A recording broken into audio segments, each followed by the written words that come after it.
Hello guys, I am here today with Chris, as you might better know him as Culinary Bad Boy. He's a Food Network star and chef. I want to say healthy chef because he was so nice to grace our presence for Valeo Fit and launch as we go to market for our first time actually on a new interactive lifestyle platform. And you came in to cook for us today. Absolutely, changing lives one dish at a time. Literally, your life has changed. Absolutely. And first of all, what did you make for us today? Well, first, I think it's important that we lead by example for the younger generations, and also what I've learned. I was 45 pounds heavier. That's a story in itself. Yeah, and that's and I'm fine talking about it because I realized I was overweight. I was a little out of shape, but I just Chris feel. just lost 45 pounds, by the way, guys. Today we were doing some dishes we would do, after the gym. This is a pretty large size portion. I would say this is for an athlete or someone maybe doing a 2 a day. See, this doesn't look that big to me. It's a big piece of salmon. I would say because I'm like, because there's a lot of salad in there, which is great. Because of there's enough omegas in there as well as the lentils on the bottom, so you have a ton of protein, ton of dietary fiber. Finished off with a salad. Great dish after a workout. And you can get this recipe and the full video of him showing you how to cook it on Valeo Fit. On all of these recipes and his all cooking shows will be on valeofit.com and then on his Instagram and our Instagram. Absolutely. So I have to do that. We have to do that plug because everything is social now. And then this is just more of this. Yeah, in the kitchen we never want to have any waste. And I thought there was enough going on that plate. So this is maybe for wife, husband, friend coming over, why not? It's a very, very lightly dressed salad, so it'll stay fine. But typically, you do not want to dress a salad. Nope, definitely not. Don't dress it. Soggy Keep it crunchy. So now you were trained at one of the best culinary schools in the world. Yeah, I was trained at the French Culinary Institute because I really wanted that hands-on training. But the French are typically known for healthy cooking. Right. Is that not? And when I started school, I was fat then, super fat. How did you go? It's a very rich. Well, I think what I liked about French is the French philosophy, meaning building plates. Right. We're starting with a sauce and sort of building a plate, building flavors. And for me, that's sort of science meets art meets fun. It's not about butter and cream. It is, but it's not for me. So did you make a shift now? Do you focus more on specific healthy recipes, or how do you? I do still have my days where I'll, I guess, binge eat. On a non-workout day or on the weekend, I'll have a cheat day. But I think if you maintain a healthier lifestyle food-wise and don't do that late-night snacking, which really killed me. That kills me. It's just it's a tough one. It's discipline. It's discipline, but I think when you feel good and you're waking up and you're like, boom, I'm ready to rock. It's just. That's it. That's all you really need is that motivation. So do you attribute your weight loss more to, like viewers at home will be asking themselves this as well, more diet or more exercise? I think diet is 80-20, technically. And I know it's up to debate 100%, but I mean, there's been times, I'm a very active person in general. I think it also depends on your lifestyle, but if you eat properly, meaning, it depends on your age. It depends on what time you're eating. It depends on your genetics. There's so many different variables. Some of them you can overcome, and some of them are extremely hard, or possibly impossible. But that's where customization, understanding, and just knowledge can help you out. That 80-20 really can make a big difference. Absolutely. But the whole idea of you can't out-train a bad diet. Yeah. Example. I agree with that for the majority of the population. I would say, except if you train like an athlete. Agreed.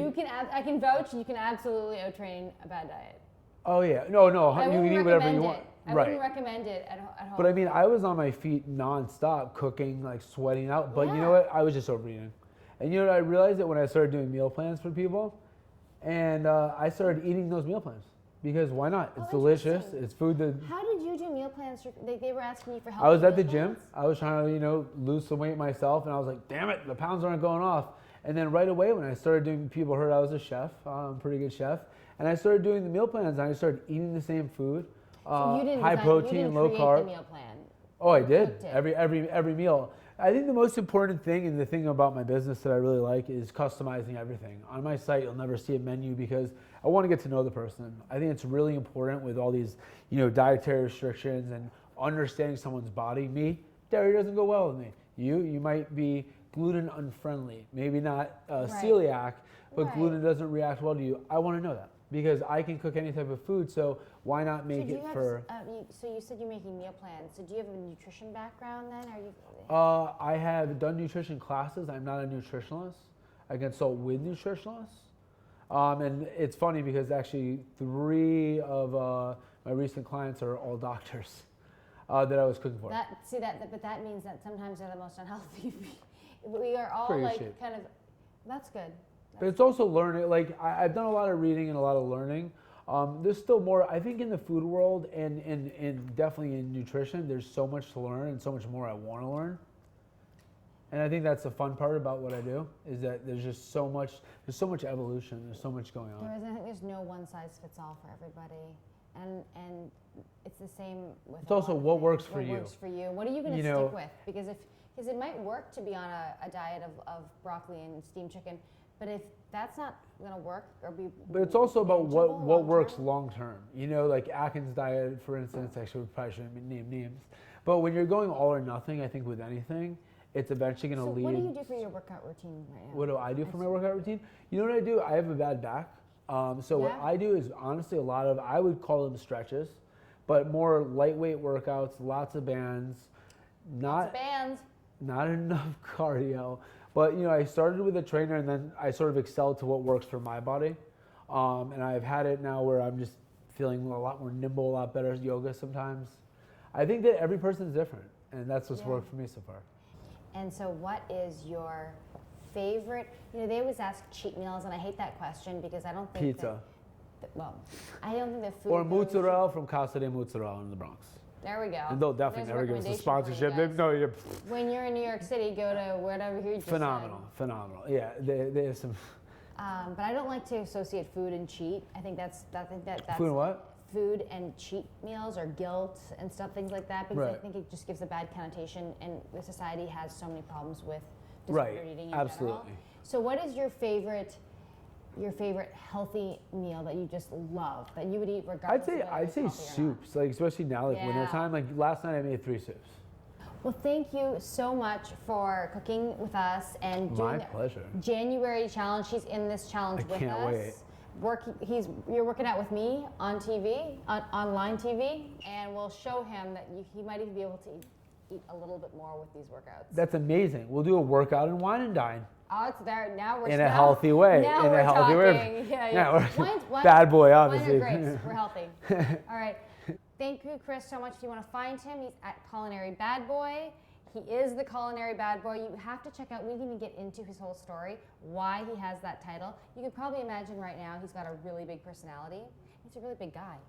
He's really tall. Thank you. Appreciate it.